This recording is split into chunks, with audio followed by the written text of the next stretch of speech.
किसी का सहारा लेते हैं कि हमारी बात आप थाना प्रभारी तक या फिर पदाधिकारी तक पहुंचाइए।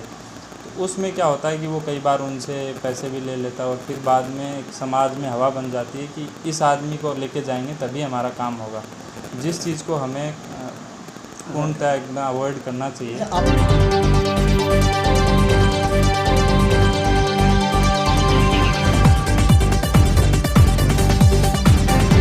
मिथिला न्यूज़ में आपका स्वागत है। मैं हूं मनोज। दे रहे हैं और इन पर कार्रवाई हो रही है या फिर इनको कोई प्रशिक्षण की आवश्यकता है? प्रशिक्षण की आवश्यकता तो इनको मतलब बिल्कुल है, इसमें कोई दो राय नहीं है। ये मतलब एक जिस तरीके से ये जो सिस्टम के अंदर आते हैं उसके बाद से इनको प्रशिक्षण नहीं दिया जाता है।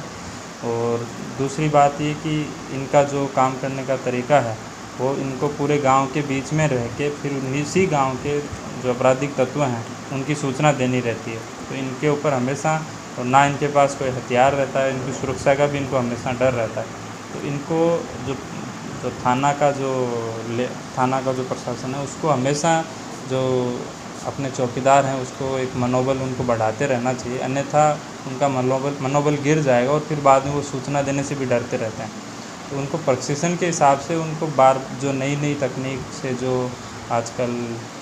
अपने शराब माफिया या फिर जो दूसरे माफिया अपने कामकाजों को निकालते हैं, जैसे शराब की सप्लाई के लिए अलग अलग माध्यम ढूंढ रहे हैं, तो उनको समय समय पे हमें ये बताते रहना चाहिए कि अब से आजकल लोग ये भी कर रहे हैं, क्राइम वाला ऐसा भी अपना रहा है, ऐसा भी तरीका अपना रहा है, तभी उनके अपडेट रहता है सिस्टम। अन्यथा वो लोग हमेशा पुराने तरीके से सोचते हैं, तो फिर उससे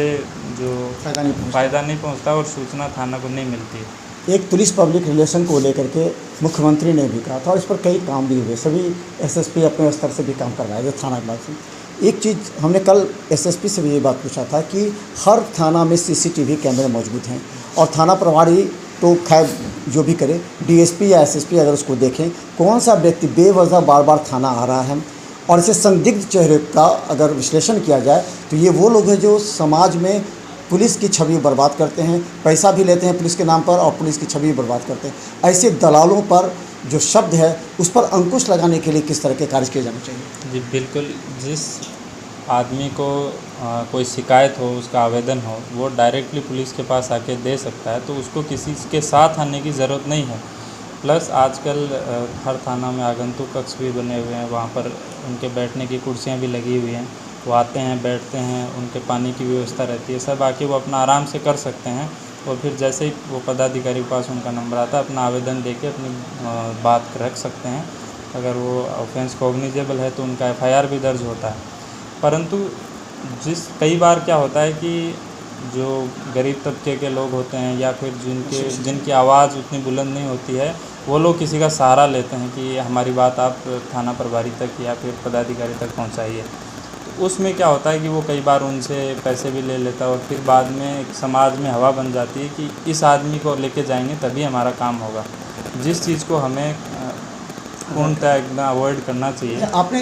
ये तो देखा होगा, आप काफ़ी दिनों से यहाँ थाना कर रहे हैं, एक थाना प्रभारी की सोच और आपके जो आईपीएस हैं प्रशिक्षु उनकी सोच, क्योंकि आगे आपको और भी पूरे ज़िले लेवल पर काम करना है, क्या आपने ये महसूस किया इस तरह दलाल थाना में सक्रिय हो गए और थाना भी बहुत मायने में दलालों पर निर्भर होता है लॉ एंड ऑर्डर को कंट्रोल करने के लिए, कभी कभी विधि व्यवस्था को काबू करने के लिए विभिन्न क्षेत्रों में, थाना क्षेत्र में, तो ये इस तरह आपने महसूस किया इससे दलाल हावी हो जाते हैं और हावी का कारण क्या और अंकुश कैसे लगेगा? देखिए, इसमें एक सीधा सा समाधान है, इसमें और दूसरी चीज़ कुछ नहीं करनी है।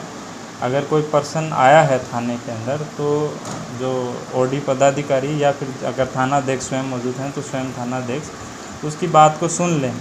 जो भी वो कहना चाह रहे हो करें, और फिर उसके आवेदन पे जो प्रक्रिया होने वाली है उसको वो बता दें,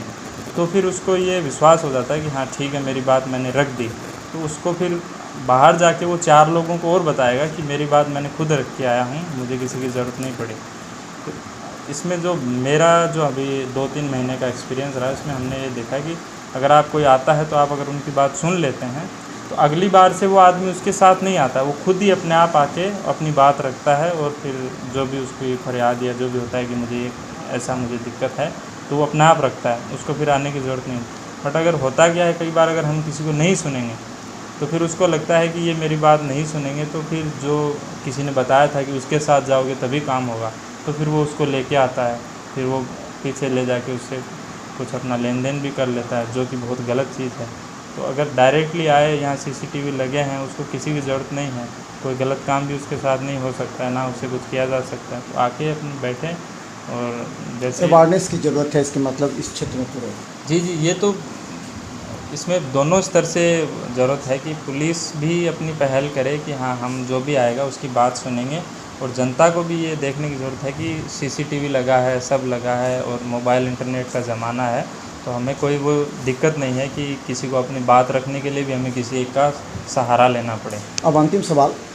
और ये काफ़ी ज़्यादा मायने रखेगा तमाम लोग अगर सुने तो। कभी कभी कोई नए थाना प्रभारी या कोई नए आते हैं,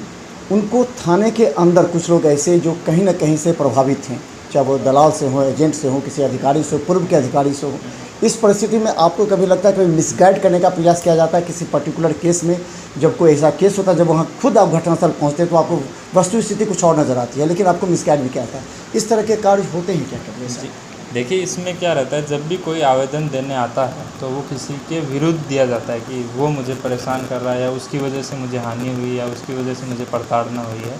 तो हमेशा उस आवेदन को देख के सहानुभूति होनी चाहिए, परंतु अंदर ही अंदर एक पक्षपात की जो चीज़ होती है वो नहीं आनी चाहिए कि हाँ भाई, ये आवेदन पहले लेके आया तो यही विक्टिम होगा। कई बार हो सकता है कि वही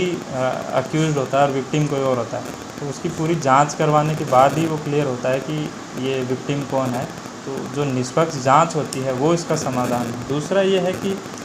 जो ह्यूमन नेचर है और जो यहाँ का जो कल्चर है, तो उसमें हमेशा थोड़ा ऐसे रहता है कि अगर स्थानीय है तो उसके लिए आपका मन ज़्यादा करता है कि हाँ, ये हमारे गांव का, हमारे शहर का है, तो उसका आप पहले आवेदन सुन लेते हैं या पहले कई बार सुन लेते हैं। परंतु अगर आप एक प्रॉपर सिस्टम बनाते हैं कि जो पहले आया है, जैसे 4 लोग खड़े हैं और जिन 4 लोगों में सबसे पहले जो आया उसी का आवेदन पहले सुना जाएगा, फिर दूसरा, तीसरा, फिर प्रॉपर उनका कागजी काम हो, सबकी प्रॉपरली सबको जांच में दिया जाए, तो फिर ये जो चीज़ है इसको हटाया जा सकता है कि किसी की ज़रूरत नहीं पड़ेगी बाद में। तो हम बता दें, आज हम बहादुरपुर थाना पर हैं और गंभीर मुद्दे पर हम लगातार वरीय अधिकारियों से भी पूछ रहे हैं। सबसे बड़ा सवाल ये है कि दरभंगा में 70% से ज़्यादा जो DSP और SSP भी इस बात को स्वीकार किए हैं, और बहादुरपुर थाना के अभी जो प्रभार में हैं विक्रम सिहाग जी, वो उन्होंने भी ये एक्सेप्ट किया है कि अगर विधि व्यवस्था की प्रॉब्लम ज़मीनी विवाद से, और इस पर अंकुश लगाने के लिए कई तरीके हैं, और पुलिस को भी आधुनिकतम तरीके से कार्य करना होगा। यही नहीं, अगर जो विवाद के जड़ हैं, जो एजेंट हैं, जो थाना के नाम पर गांव क्षेत्र में दहशत फैलाते हैं, पैसे वसूलते हैं, ऐसे लोगों पर जब तक कार्रवाई नहीं होगी तब तक जनता का पुलिस पर विश्वास नहीं होगा, क्योंकि हमारा यह मिशन लगातार जारी है। देखते रहिए बिहार मिथिला न्यूज़, यूट्यूब पर भी सब्सक्राइब करें। धन्यवाद।